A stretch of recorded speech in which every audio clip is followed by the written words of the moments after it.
یہ بات صرف کسی قانون کی نہیں بلکہ ہماری آنے والی نسلوں کی امانت اور عبادت گاہوں کی حفاظت کی ہے۔ یہ بات ہے وقف امٹمنٹ ایکٹ 2025 کی۔ دوستو، 3 اکتوبر کو بھارت بند بلایا گیا ہے اور یہ صرف ایک تاریخ نہیں ہے، یہ وہ دن ہے جب ہمیں مل کر اپنی آواز بلند کرنی ہے۔ سب سے پہلے سمجھتے ہیں کہ وقف کیا ہے۔ وقف وہ زمین یا دولت ہے جو اللہ کی راہ میں دی جاتی ہے۔ مسجد، مدرسہ، قبرستان یا کوئی بھی ایسا کام جو انسانیت کی بھلائی کے لیے ہو۔ یہ دولت ہماری نہیں رہتی، یہ ہمیشہ ہمیشہ کے لیے امت اور انسانیت کی امانت بن جاتی ہے۔ اس لیے وقف ہماری پہچان، ہماری وراثت اور ہماری عبادت کا حصہ ہے۔ لیکن 2025 کا یہ نیا قانون ہمارے اسی وقف سسٹم کو بدلنے آیا ہے۔ سرکار کہتی ہے کہ اس سے پاردرشتا آئے گی، لیکن سچائی کیا ہے؟ سچائی یہ ہے کہ اس سے ہمارے وقف کی آزادی اور کنٹرول کو چھینا جا رہا ہے۔ بھائیوں اور بہنوں، اس نئے قانون کے سب سے خطرناک حصوں کو سنیے۔ وقف بائی یوزر کا خاتمہ۔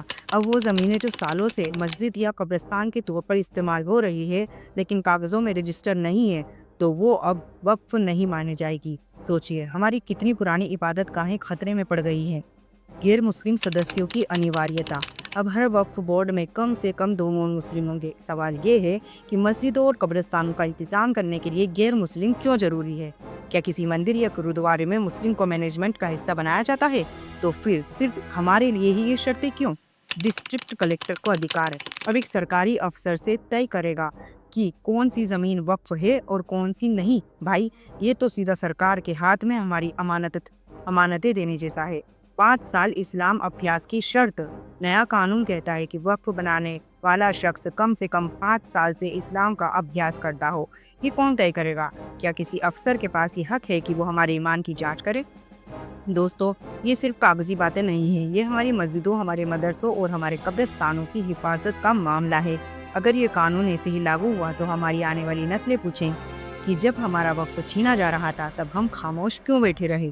یہی وجہ ہے کہ سپریم کورٹ میں اس قانون کو چنوتی دی گئی ہے۔ الحمدللہ، سپریم کورٹ نے اس قانون کے کچھ حصوں پر روک بھی لگا دی ہے، جیسے کلیکٹر کو دیے گئے بے مثال ادھیکار اور 5 سال اسلام کی شرط۔ لیکن ابھی بھی بہت سے حصے باقی ہیں جو ہمارے خلاف جا سکتے ہیں، اس لیے ہمیں اپنی آواز بلند کرنی ہوگی۔